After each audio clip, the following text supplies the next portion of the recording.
So this guy apparently murders another guy over some chicken wings. Now the guy's name is Devious, and Devious is 29 years old and he's living in Detroit, Michigan, and Devious has a problem. He's got really bad anger issues, like really bad. Like he's got the kind of temper where a small disagreement will turn into him pulling out his gun and threatening someone. Like he's that kind of dude. But one night in 2022, these anger problems cause him to crash out big time. Because on that night, Devious decides to go to a friend's house. His friend is actually having a barbecue and he's gonna have some people over. So Devious shows up there and there's some other people there, so I assume he's hanging out with some of those people, and they're all eating chicken wings that someone had made, and it seems to be a pretty normal evening.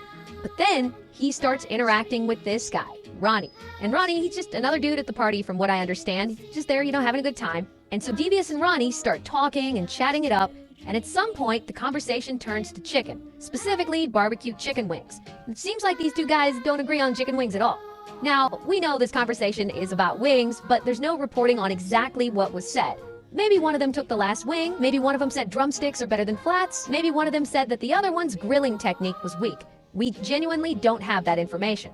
But whatever Ronnie says about these chicken wings, it pisses Devious off real bad. Like he gets really upset. And like we've already established, he's got anger problems. In fact, the last time he got this mad, he pulled out a gun and shot his baby mama 9 times. Luckily, she survived. Regardless, he's a crazy dude. And now he's in this situation again. He's feeling disrespected or whatever, and he just can't walk away. So this argument continues, and it keeps getting more and more heated, until Devious just snaps. And suddenly, in the middle of the barbecue, in front of everyone, he pulls out his pistol, and he points it at Ronnie, and blam, blam, he shoots him twice. And this, unfortunately, unalives him right there in the driveway. And of course, this pretty much ruins the party. I mean, I imagine as soon as the gun went off, everyone is running away and they're screaming. Now, this isn't Devious's first crime. Like I said, he recently shot up his kid's mom, went to jail, and later got out on bond. But that means that now he's actually out on bond for that shooting. That also means that he has to wear one of those ankle monitors at all times. That's one of the conditions of his bond. So no matter what he does, police can easily track wherever he goes, so he can't hide. So this is looking really bad for him.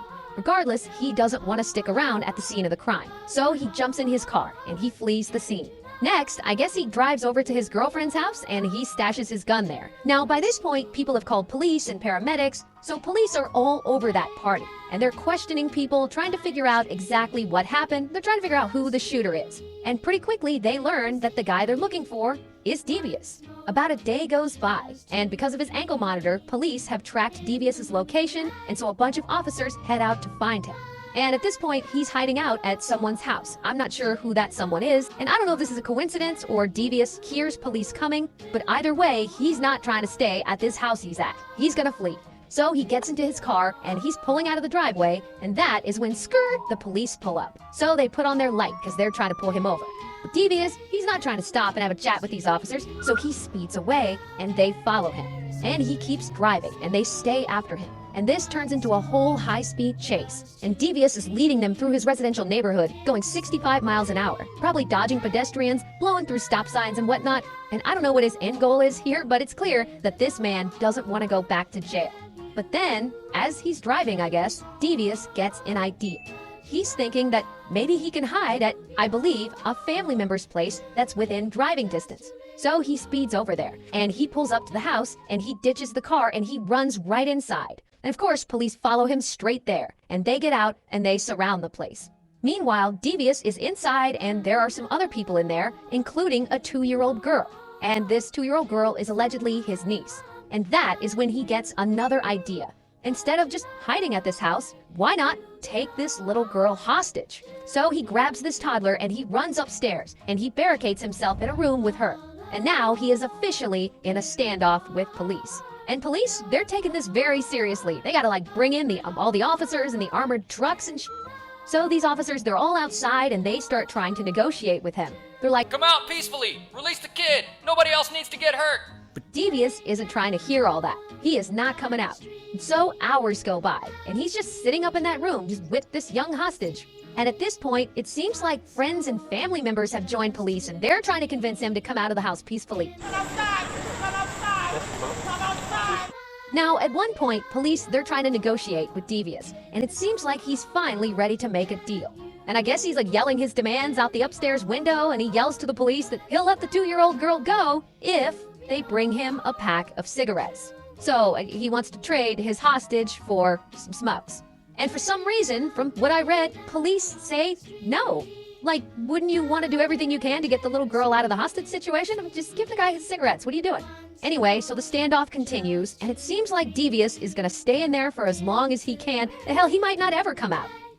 5 hours go by, and at this point, Devious, he doesn't have a lot of options. I mean, he can't shoot all these cops, there are too many of them. He can't run, the place is surrounded. And the longer he stays upstairs in this room, the longer he has to babysit this 2-year-old. So he finally decides it's time to give up.